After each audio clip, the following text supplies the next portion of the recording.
C'était incroyable. Alors, c'était comment cette plongée? Ah, fantastique. Vraiment incroyable. T'en as vu? Ah oui, un énorme. J'aurais pu le toucher. Tu viens, je vais passer la cassette. J'arrive. Mike, mon caméraman, a fait une plongée de reconnaissance autour du bateau. Et d'après ce qu'il a dit, on a touché le gros lot dès notre première tentative. C'est pour lui qu'on est ici. Ah, regarde. Voilà, c'est lui. Mais oui, c'est bien lui, il n'y a aucun doute. C'est un Dunkleosteus. Bravo, Mike. J'en croyais pas Quel mes effet yeux. ça fait de se retrouver face à un monstre légendaire? Oh, j'étais mort de frousse, complètement tétanisé. J'imagine. Ce poisson fait près de 10 mètres de long et pèse dans les 4 à 5 tonnes. C'est le poids de 2 ou 3 éléphants. Mais sur pause qu'on puisse l'observer. Regardez bien sa tête. La particularité du Dunkleosteus, c'est qu'il a la tête et tout l'avant du corps recouvert de plaques osseuses d'une épaisseur de 5 cm. Et regardez sa bouche. Ce ne sont pas des dents, ce sont des excroissances des os de la mâchoire. Avec ça, il cisaille sa proie. Il réussit à transpercer la peau des autres poissons cuirassés. Ses mâchoires sont renforcées par de puissants muscles à la base de la tête, à ce niveau-là. C'est extraordinaire. J'ai hâte que ce soit mon tour de plonger pour le voir en chair et en os. Et je voudrais savoir si ses mâchoires sont aussi puissantes qu'on veut bien le dire. On avait décidé de donner à manger au Dunkleosteus. Et j'étais chargé de trouver l'appât.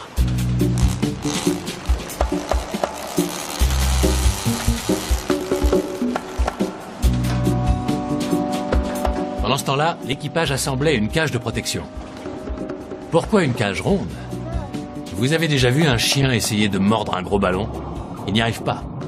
On espérait que les mâchoires du Dunkleosteus glisseraient sur les barreaux arrondis.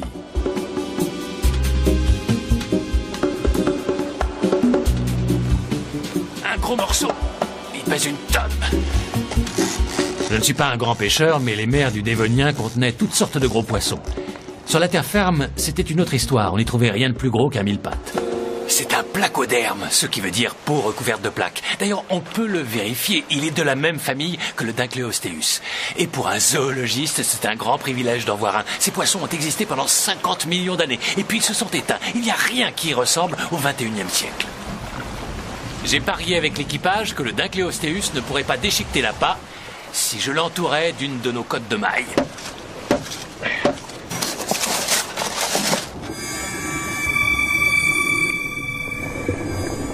C'est maintenant que nous sommes le plus vulnérables. Il faut qu'on atteigne la cage, tout en transportant l'appât. Il faudra compter quelques minutes pour que l'odeur de l'appât se diffuse et attire des prédateurs. Avec un peu de chance, on pourra avoir un Dunkleosteus. Regardez ce qui arrive. C'est sûrement le requin le plus bizarre qui ait jamais existé.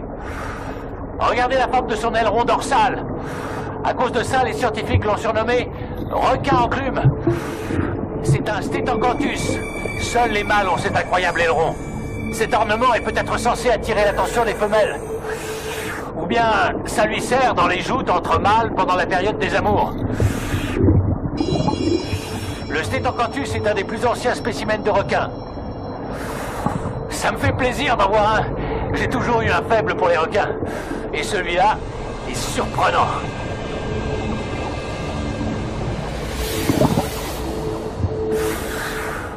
Quelque chose a dû lui faire peur. C'est un Dunkleosteus, le monstre marin qu'on voulait observer. Il a dû flairer l'appât. Il se dirige droit sur nous. Vous voyez cette cuirasse de plaques osseuses sur sa tête? Elle fait plus de 5 cm d'épaisseur, mais elle ne recouvre qu'un tiers de son corps à l'avant. Observez bien sa bouche, ses énormes mâchoires sont munies de grosses pointes tranchantes.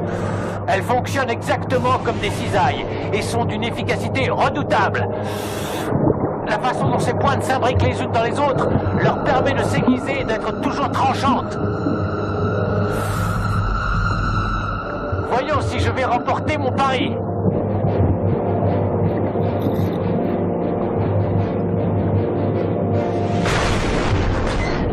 Allez, viens. Ce n'est pas une exagération de pêcheur. Ce poisson est vraiment d'une taille phénoménale.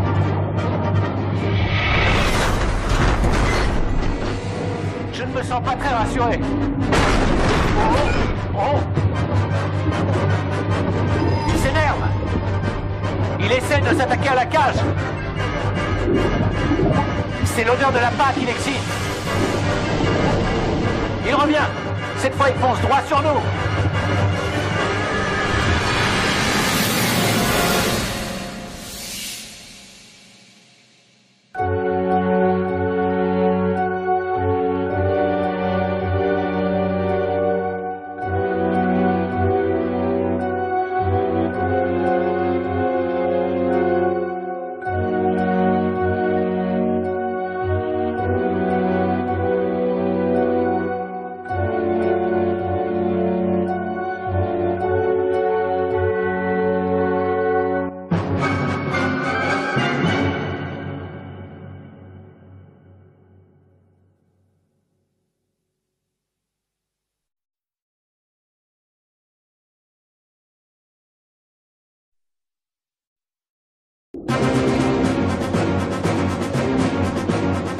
C'est maintenant que nous sommes le plus vulnérables. Il faut qu'on atteigne la cage tout en transportant l'appât. C'est un Dacleostéus, le monstre marin qu'on voulait observer. Oh. Je vous présente Nigel Marven. Il est zoologiste et aventurier. Sa spécialité, c'est de partir à la recherche des animaux les plus dangereux. Mais cette nouvelle aventure lui cause bien des soucis. Il n'hésite pas à abandonner le confort du 21e siècle pour se plonger au cœur de la préhistoire. Sa mission est de parcourir les 7 océans les plus dangereux du globe afin de rencontrer les créatures marines les plus terrifiantes que notre planète ait jamais connues.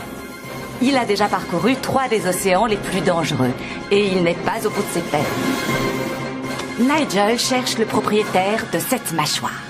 Il s'agit du requin le plus meurtrier de tous les temps. Mais il ne pourra le trouver que s'il arrive à quitter les mers du Dévonien et à se libérer de ce poisson monstrueux appelé Dunkleosteus. Il revient vers moi, mais il est encore plus rapide.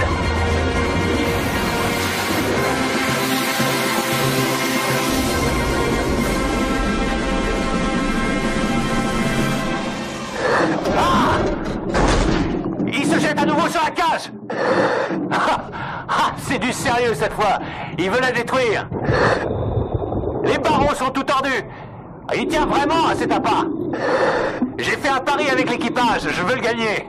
Je suis sûr qu'il est assez fort pour couper net la cotte de maille que je lui tends. Vous avez vu? Il revient, il approche. Oh! Non, ça! Il m'a pratiquement déboîté l'épaule. Il l'a déchiqueté sans aucune difficulté, c'est impressionnant. Sa mâchoire est assez puissante pour tout broyer. En tout cas, j'ai gagné mon pari, les gars. Il y a un jeune Dacleostéus au fond. Il est juste en dessous de moi et récupère ce que l'adulte n'a pas mangé. Ces poissons ont une sorte d'armure. Il y en avait beaucoup il y a 50 millions d'années. Et puis, ils ont tous disparu. Waouh! Vous avez vu ça? Ça me donne des frissons. L'adulte a foncé sur le jeune et il est en train de l'écraser de sa puissante mâchoire comme si c'était une noix. Le Dunkleosteus nous montrait là son vrai visage.